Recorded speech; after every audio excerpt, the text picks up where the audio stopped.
Growing up, I knew this little girl who, whenever her birthday came around, she never knew what to ask for. She always said that she wanted nothing until her mother came up with the amazing idea to instead ask for donations for the local domestic violence shelter instead of wanting presents. She ended up doing that from the time she was 8 years old till she stopped having birthday parties at the age of 14. Hi, I am Victoria Keener, and I am that little girl. Ever since my mom helped spark my interest in domestic violence, I wanted to learn so much more about it. But I was so sad that I didn't learn anything about it in high school, which really surprised me for so many different reasons. I really believe that domestic violence awareness education should be taught to high schoolers and college students.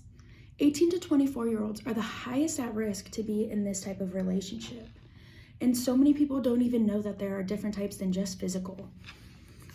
And with all of us being at such an impressionable age in this category, with people trying to gain their independence from moving away to college or even trying to make that decision of where to go to college, everyone becomes so vulnerable with themselves and with others, or sometimes people even feel stuck where they're at.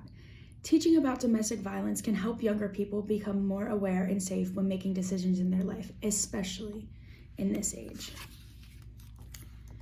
Being told what a healthy relationship looks like from the view of our society is trusting, caring, and loving, as said by Christopher Crowther Dowie in his chapter in a book about domestic violence. Talking about healthy relationships is normal, whereas talking about unhealthy or violent ones is completely frowned upon. These relationships need to be talked about. We will never be able to learn if it's something that is still pushed under the rug. A university in California mandated that students were educated on the topic of domestic violence. They even opened their own advisory office for sexual violence and offered prevention programs. This is only in college though. In grades 7 through 12 in California, there is still no education present, which is sad because seeing the growth of a college and seeing the impact that it has made on that community makes me want more schools to be able to have that. Yes, obviously it's great, but in an article written by Jo Ciavaglia, she highlighted Montgomery County, Pennsylvania, and how there has been an increase in domestic violence-related deaths. Recent studies showing that 18 to 24-year-olds are more at risk than ever. But why is this age so at risk? At 18 years of age is when one is in their senior year of high school or just starting their college journey, usually. This involves people moving away, meeting new people, having a fresh start, and brand new relationships forming.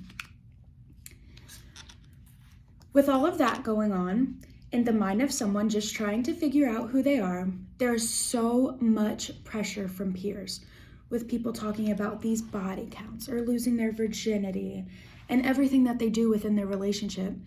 This leads to people constantly comparing themselves, which can end up with being in a relationship that was coerced, and with people being coerced into performing sexual acts. With 10% of women and 8% of men saying that this has happened to them in a statistic given by Berman and Cartmel in their domestic violence book. Sexual abuse isn't the only type though, especially with this age group. There are many different ways that an unhealthy relationship can occur. Digital is one of the most popular ways that it can occur with this age group. Educating students about the different types can really help students become aware of what is happening to their friends and to themselves. So, back with being the different types. So we have digital, which is very popular with this age group, with everyone having mobile phones, being people texting, coercive behavior over Snapchat, and things like that. Being taught what digital abuse looks like can help save so many students and so many people, because a digital footprint is real and it follows you. Another type is financial. Financial is not as popular with this age group just because a lot of these people are much younger and they're only working part-time jobs. Some people do work full-time jobs, but it is not very common. So financial abuse is stopping someone from making or using the money that they have earned.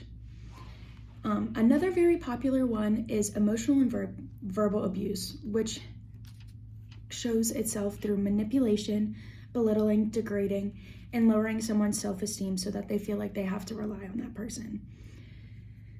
Educating students on this type is very tricky.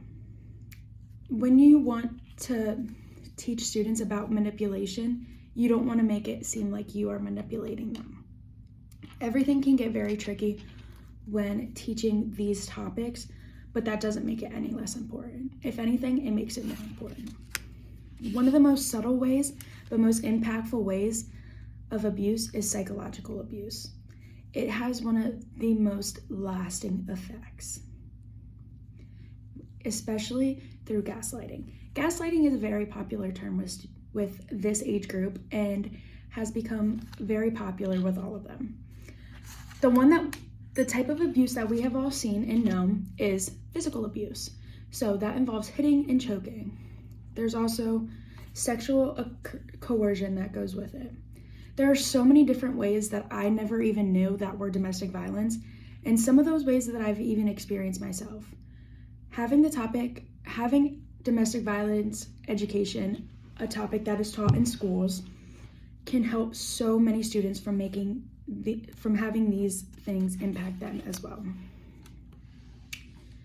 The power and control within the different types of abuse is something that high school and college students need to be educated on. It can help them notice all the different warning signs, all the different pressures, and different controlling behaviors. No one deserves to be treated in these ways. But sadly, because of no education, domestic violence relationships are all too common. With 1 in 3 women and 1 in 4 men experiencing one, and according to the Domestic Violence Hotline, they say that 9.4% of high school students experience a violent relationship, and 57% of college students have said that they've been in a domestic violence relationship and say it's difficult to identify this type of relationship. With education, we can make that less. With talking about the different types, with talking about all of it, we can make it less. Amazing ways that we would be able to implement this teaching would be through the One Love campaign. The One Love campaign is an organization that brings awareness and holds workshops to train teachers how to teach on the topic. They have their own education center and they have their own topic starters to start these conversations. The organization Alpha Chi Omega is here on this campus, and they are here to bring awareness to domestic violence. They also have events that they raise money and collect products for the local shelter. They also go to the shelter and help with daily tasks, and also have taught many people the life-saving hand sign, which is your hand, you put your thumb in the middle, and you close your fist. That sign even helps some save a girl's life on TikTok, on their live. Teaching about domestic violence in high school and college is so important. With the more education equals smarter, educated decisions when people are meeting new people and helping make friends. Education can help make the 1 in 3 women and 1 in 4 men who experience domestic violence change. The little girl who wanted to help make a difference locally grew into an older girl with certain life experiences who wanted to help and teach about domestic violence. Obviously, that's me. Here on Mounts campus, I joined Alpha Chi Omega to continue my love of service. Being a part of an organization that works so hard to educate, help, and meet those survivors, it changes a lot when looking at relationships. Teaching about domestic violence in high school and college needs to happen, and I plan on continuing to advocate for those who feel silenced. But one person can only do so much. Educating people in high school and college helps that awareness spread all over, bringing their voices into new light.